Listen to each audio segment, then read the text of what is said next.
Thank you, Mr. Chairman. Mr. Farage, welcome to the United States of America. And you consider Trump to be your mentor, correct? No. He's not your mentor? No. But he is somebody who you want the support of, and you have the support. Yes, I do. I think he's a very, very brave man. Because you are getting ready to run for Prime Minister of Great Britain, correct? Oh, I've been trying for years, yeah. And as it was supposed to be a standard legislative hearing, but a single exchange between a veteran U.S. congressman and a visiting British politician recently went viral for all the wrong reasons. Today, we're breaking down the moment Nigel Farage's retort left a room full of lawmakers in stitches and a high-profile Democrat searching for a response. The setting was a crowded congressional hearing room, a space usually defined by rigid protocol and dry policy debate. Congressman Hank Johnson, known for his deliberate and often pointed questioning style, attempted to pin down Farage on a matter of international policy. Johnson's line of questioning was intended to be a gotcha moment, a calculated move to discredit Farage's stance. However, the strategy relied on a premise that Farage was ready to challenge. In the world of political theater, timing is everything, and Farage was about to demonstrate why he is one of the most seasoned debaters in modern politics. As Congressman Johnson pushed his argument, the tension in the room was palpable. But rather than becoming defensive, Farage waited for the precise moment the congressman overstepped. With a sharp, witty rebuttal that highlighted the absurdity of the premise, Farage didn't just answer the question, he dismantled the logic behind it. The result? An immediate eruption of laughter from both sides of the aisle. It wasn't just the humor that landed, it was the sheer speed of the delivery. In a matter of seconds, the momentum of the hearing shifted from a serious interrogation to a masterclass in rhetorical agility. This moment highlights a growing trend in public discourse, the power of the unscripted moment. While these hearings are intended to gather data, they often become a stage for competing ideologies. When a prepared argument meets a quick-witted response, the viral potential is inevitable. For Congressman Johnson, it was a rare moment of being caught off guard. For Farage, it was another addition to a long highlight reel of verbal sparring. Political debates are rarely just about the facts, they are about the delivery. This exchange serves as a reminder that in the halls of power, a well-timed response can be more effective than a 1,000-page report. But what do you think? Was this just a lighthearted moment, or does it show a deeper disconnect in how our leaders communicate? Let us know in the comments below. If you enjoyed this breakdown, make sure to like the video and subscribe for more deep dives into the world's most pivotal political moments. Thank you, Mr. Chairman. Mr. Farage, welcome to the United States of America. This isn't your first time here, correct? Correct. You were here in 2024 in Milwaukee, weren't you? I've been coming here since 1982 on a very regular basis. I work for American companies. What purpose were you coming to Milwaukee for? Why did you come to Milwaukee? I've been in Milwaukee many times. I think that particular in 2024 was convention. The convention, the Republican convention. I think that's right. I think you're right. The Trump convention. I think you're right. Very good. Where Trump was coronated. Well, he won, didn't he? I mean, yes, he had already won. We already knew who had won. It's called political and it was policies. His coronation, and you attended, and you also attended Trump rallies, correct? I've attended lots of Trump rallies. Make America Great Again rallies, yes. Many of them. And you upbeat, optimistic, happy, wonderful, joyous events. Publicly endorsed his... I thoroughly enjoyed them. I've even spoken to them. You endorsed him for president. And you attended his election night watch party. I did. And you consider Trump to be your mentor, correct? No. He's not your mentor? No. But he is somebody who you want the support of, and you have the support. Yes, I do. I think he's a very, very brave man. Because you are getting ready to run for Prime Minister of Great Britain, correct? Oh, I've been trying for years, yeah.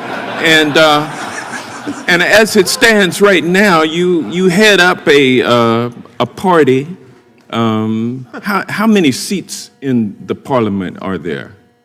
651, if you include the speaker, that is. 650. Yes. And how many how many seats does your party hold? How many seats do the opinion polls say we're going to get next time? Is that your No, question? I mean, oh, I the see. numbers don't lie. You only have 4 seats, right? I'm afraid so, yes. And so you are indeed the leader of a fringe party.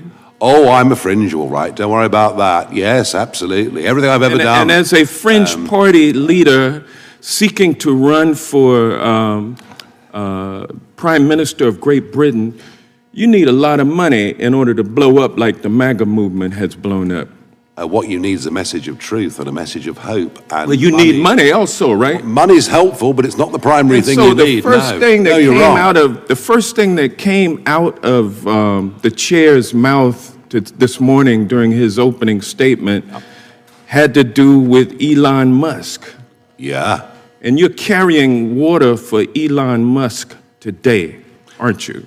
From what I can see, Elon Musk is abusive about me virtually every single week. But it's a free country, so but you never stop trying to ingratiate yourself with him. Wrong.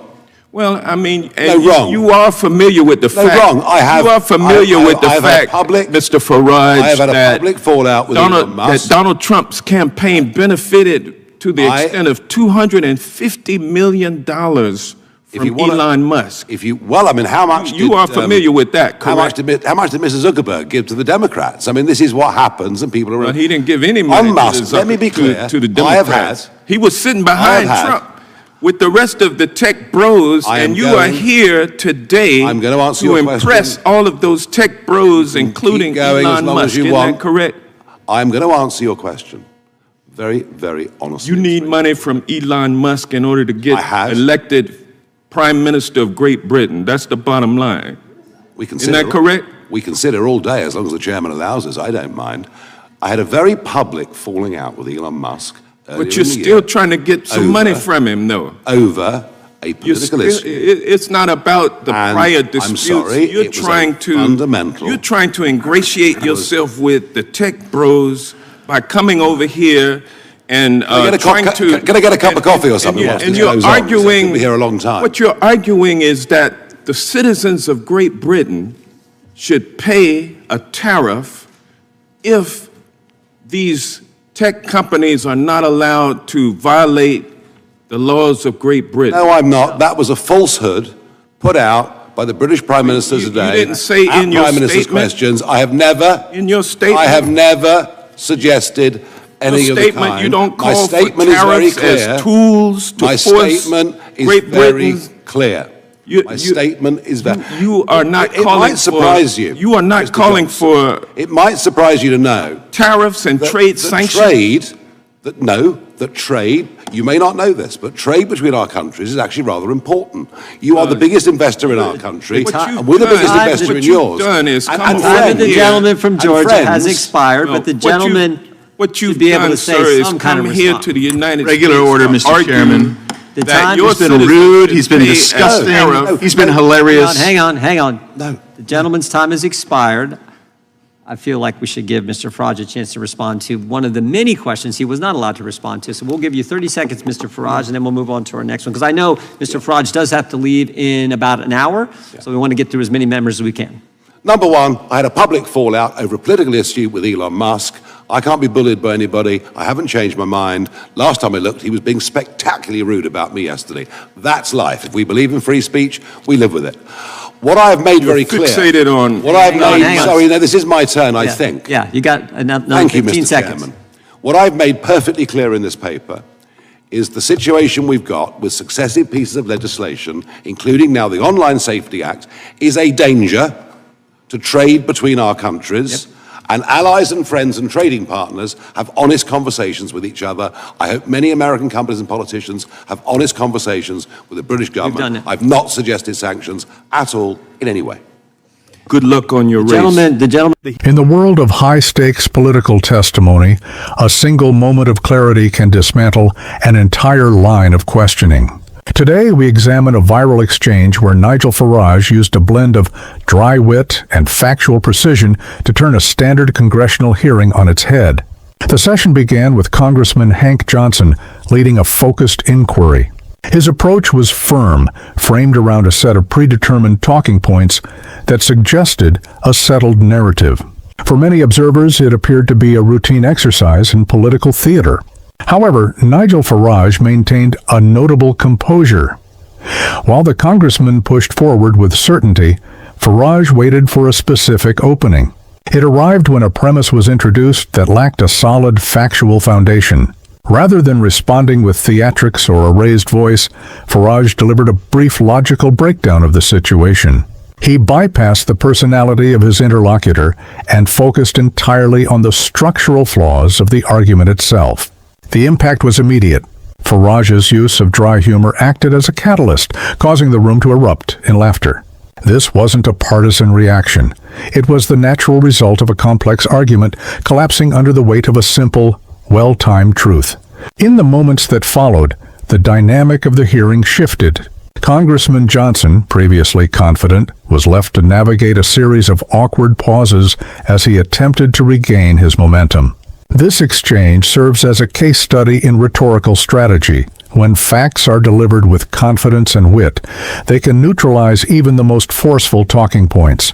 By the conclusion of the session, the narrative had changed. Farage's ability to remain calm under pressure allowed him to control the room, demonstrating that in a charged political environment, clarity is often more persuasive than performance.